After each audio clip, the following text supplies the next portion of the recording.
Things we need in this experiment: lemon juice, cotton swabs, white paper, lamp or a light source.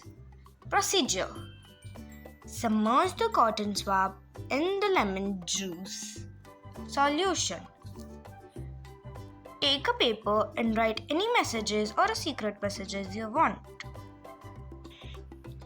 After writing the messages, it seems to be nothing has been done on the white paper, but wait for some time and let the paper dry.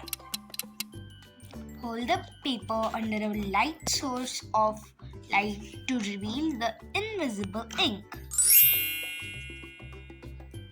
Now you can see what has been written on it.